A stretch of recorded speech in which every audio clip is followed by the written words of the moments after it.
Yep. Yes. All right, I'll begin the watch, and you may begin.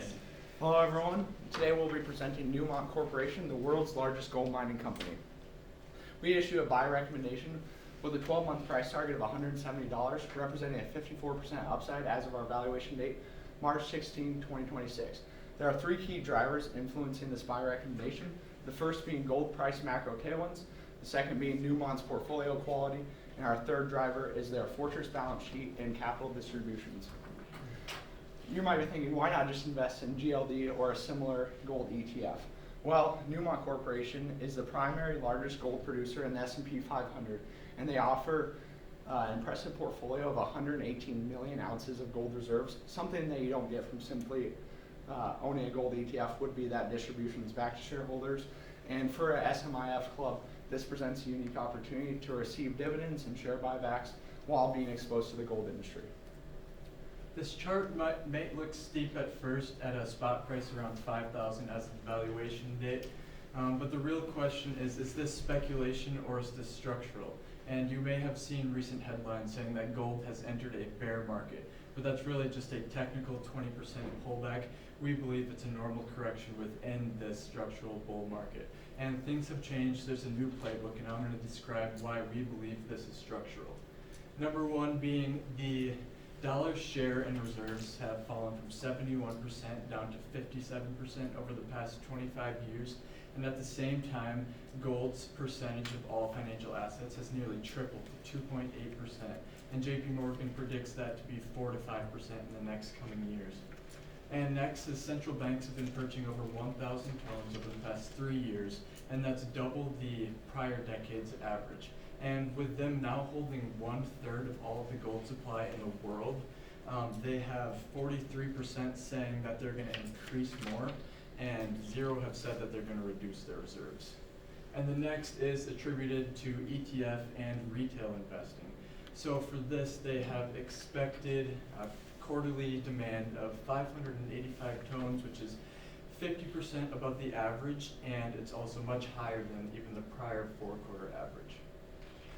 And finally, most major banks have the gold price above 5,000 for year-end 2026, and Caden is going to explain why Newmont is the best way to capture this structural gold market. Yeah, thanks, Caleb. Last year, I can show our second driver in showing their AISC costs, which is their all-in sustaining costs, dropped by 10% compared to their competitors Barrick and Agnico Mining, which both increased their costs by 12% and 8% annually. This decrease in Newmont's costs came from their transition to primarily a Tier 1 portfolio, which offers lower production costs and higher output. Going forward, management expects AISC costs to be higher across the board due to higher royalties on gold prices. Management has also claimed 2025 to be a production trough year, and investors have been a little scared of this. However, we view this as an opportunity because this trough is coming from strategic mine upgrades rather than structural problems within the company.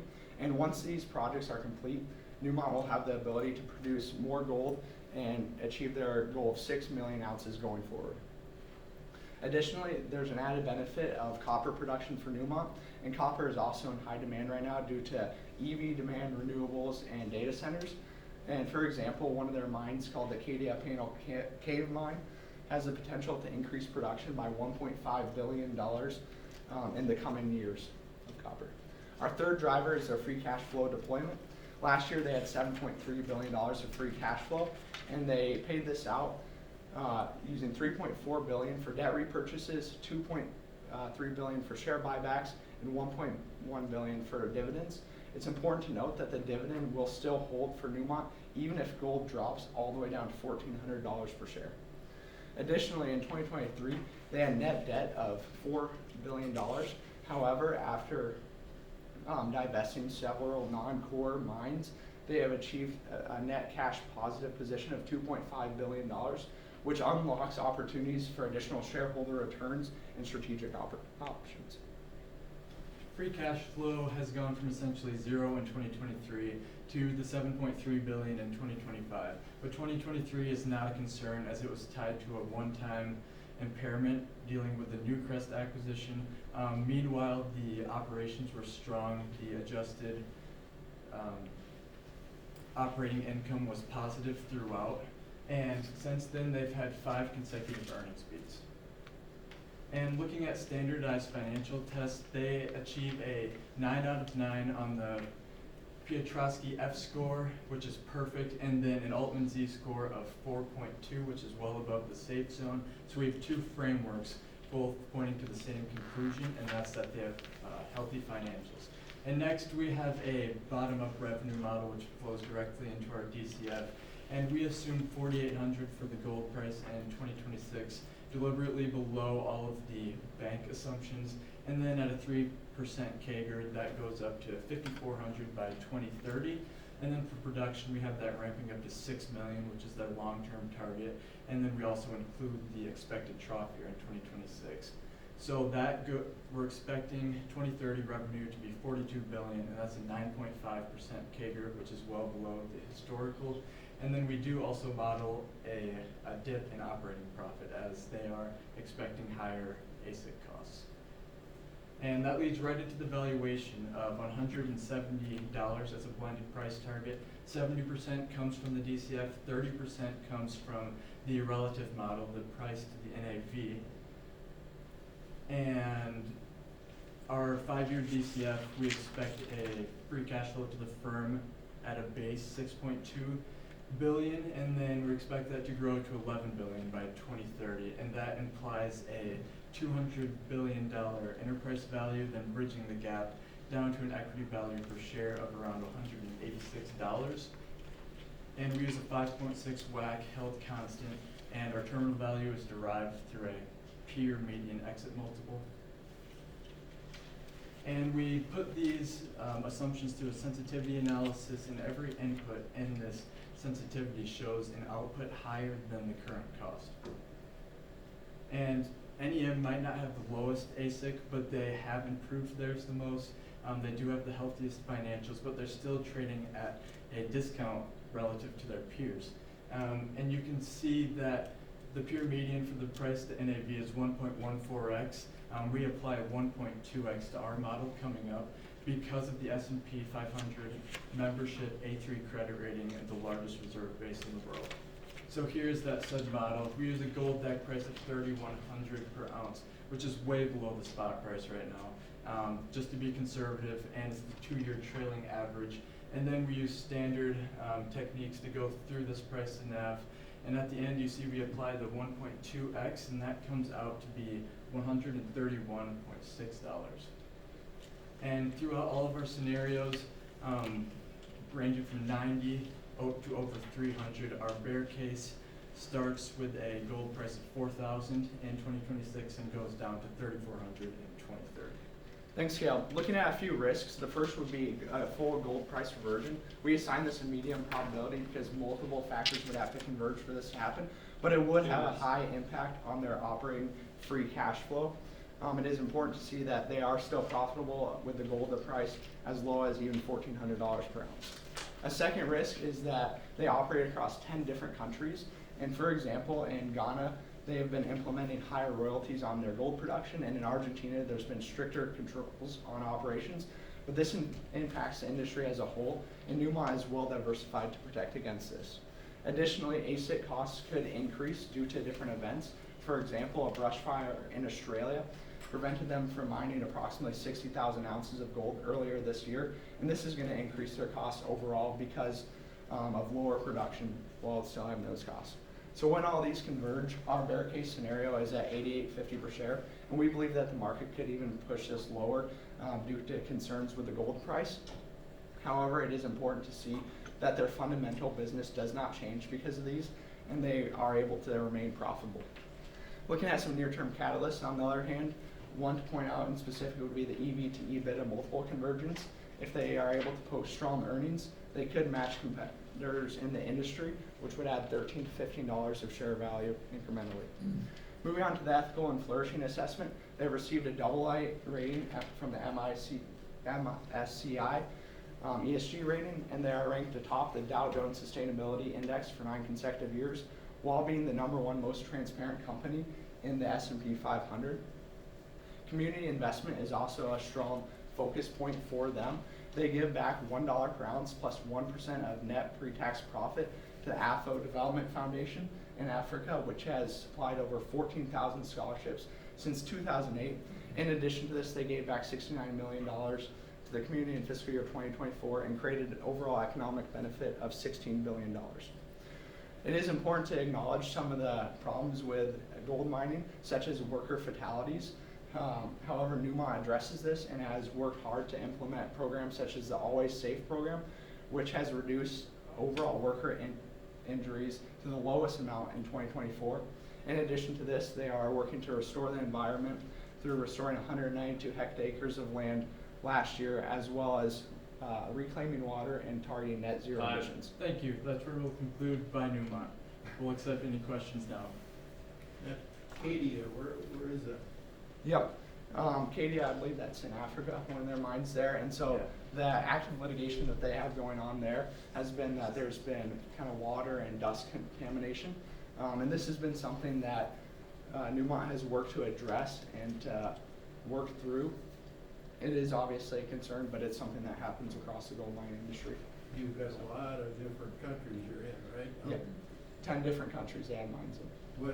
Where is the biggest? Their biggest mine is in Nevada, actually, but they don't fully own it. They own about 40% of it. That's their biggest gold mine, and then their other mines are in Australia. They have 2 large mines there that they're also working on expanding. What percentage is like copper? So gold as a percent of revenue is 85 for fiscal year 2025, and then 15% is other metals. It didn't specifically copper. say which. Yeah, but silver, zinc, yeah. copper, stuff Yep. like that. So.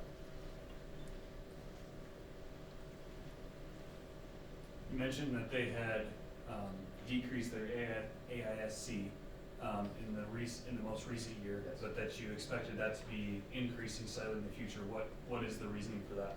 Yeah, I can answer that question. So they did have the best improvement last year, but what they're getting hit with this year is industry-wide. It's linked to gold royalties. So we didn't look into really what that was, but we do know that it's industry-wide, and every single competitor is also having rising costs. Yeah, I believe that every $100 increase in gold price increases their AISC cost by $10 per ounce, and that's kind of pretty standard across the board. So we've got a $39 trillion deficit. Now that would really affect this company, I would think. How do you think this company would be affected? Yeah, that's interesting.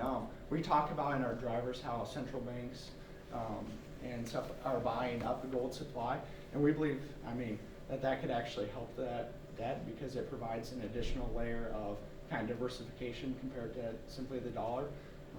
Kind of helps hedge it. Yeah, I can add that we believe that when debt's going up in America, it's not going to drop the dollar right away, but other countries might be concerned, so that trust is eroding. And when that happens, the trend might continue where the dollar goes down in reserves and the gold keeps going up, for example. So it's just some diversification due to fear. Did you ever do an analysis on what it would take?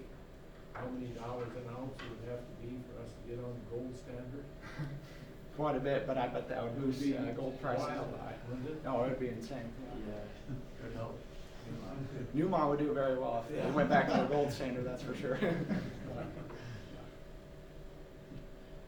So we went through a long stagnant time in the price of gold and mining stocks in general. We have a lot of catalysts on why that might not be the case going forward. What do you think the number one catalyst for gold / Newmont is in the next 5 years? Yeah, I would say the number one most important catalyst for them is that the central banks and countries are relying more on the gold compared to the US dollar. So that's kind of, we talked about that earlier in the presentation of how it's increased from 1 to 3%, I believe. And that's just, I don't know, can you explain? I can add on to that. Can you repeat your question one more time? What's the biggest catalyst in the next 5 years for? Yeah. So gold price obviously is really important. Like all stocks connected to a commodity, whatever the commodity is doing, that's probably similar to what people are going to react with and happen to the stock. But what we believe is that the intrinsic value of this company is not tied just to the price, just like we saw in our bear case and our bull case. So we believe that the biggest catalyst is just to keep on having these central banks improve their buying or up their buying, have diversification, benefits from more gold in the reserves. So I wouldn't say there's one specific one really, but it would be just to keep the demand floor rising with these central banks and other buyers. What's the current PE or the trailing last year? You have that? For the PE ratio? Yeah. Yeah, actually, if you go to You think it'd really be low? go to the P/NAV detail number 9. So the price to earnings trailing 12 months is 17.2. You can see that compared to the competitors. Because you'd think it'd be lower than that, the way the price of the gold is. I think that the reason why it's a little bit higher, I guess, from what you're thinking, is that they have increased they have increased with the gold price. So it's not like they haven't been increasing; they have been increasing in price, which kind of keeps they the are, PE are up quite a bit little this higher. year. So What about debt? Like debt to equity or debt to yeah, assets? so debt. If you go back to actually, it was on one of our slides. But for that, they paid back $3.4 billion in debt tied to the Newcrest acquisition. So that really improved their, if you go to the Piotrowski F-score, number 4, you can see an improvement in the leverage liquidity in this middle section. I can't read it. So, okay, change in leverage long-term debt to assets. 2024 it went from 0.13 to 0.08. So they're That's pretty deleveraging. low. Yeah. That's on stockholders' equity? Yeah. Or long-term debt to total assets. Oh, okay. So yeah, and they actually only hold about 4.5% debt in their capital structure, Yeah. leading to a lower discount rate. Go back, go ahead. What has been their production history? Have they been relatively stable in terms of that? Have they been growing, decreasing? Do they need to continue to increase in order to maintain more presence, or how does that look to you guys? They have been, I mean, their long-term goal is 6 million ounces, and that's what they've been around. They have deviated, they're deviating next year to 5.3 due to the expansions and upgrades. They did see a pretty big jump in 2024 and 2023 after they acquired Newcrest. That was another large mining company. But after they acquired them, they worked to kind of divest a few of the mines. So I believe they sold 6 different mines, which profited them $4.3 billion. That's kind of what helped them pay it back as well. And as a result, now they only have tier 1 mines, which are mines with a 10+ life and a gold production of over 300,000 ounces per year. So they were pretty good and kind of flat, and then spiked after acquiring it, and they kind of went down just a little bit again, but hopefully they can remain steady now at that 6 million mark. So There's their historical production. Are most of their mines located in stable countries? I would Or just say too shaky? moderately, yeah, a few shaky. Obviously, I mentioned the Ghana mines, which they're seeing higher royalties, like the government there actually placing royalties on their company and stuff like that, so every ounce is taxed a little bit more. And then also in countries like Argentina, you're seeing those stricter controls, so not terrible. But yeah, overall they do have good diversification. I would say it's no riskier than any other gold miner that you can buy on the. We do have a map of their operations here. So. So you have a lot of operations in developed countries that the permitting process is challenging. What, do they have acquisition targets? Are they looking to expand in other areas? Are they meeting resistance in creating new mines? Obviously they're developing the current ones, but, you know, what's going on with the future? Yeah, so I was reading up on this a little bit, and obviously they recently acquired Newcrest, so that was kind of a big one for them. And now they're kind of working on getting stable at where they're at. They haven't specified any actual new mines that they're hoping to buy or take over, like that, for example. But their high levels of free cash flow do create that opportunity for them, and I can totally see them in the future purchasing additional mines and stuff like that. And they're only focusing on tier 1 mines in the future, they said, and that's what their portfolio is now, and pretty much those are just the best mines with the best opportunities, lowest costs, and highest revenues, so. They pay dividend too, or? They do pay a dividend. If you go back to the free cash flow, it's not on there, you're gonna have to go back. Yeah. Way back at the beginning. $1.1 billion is what they paid back last year in dividends, and that will remain. What is that on percentage, you have any idea?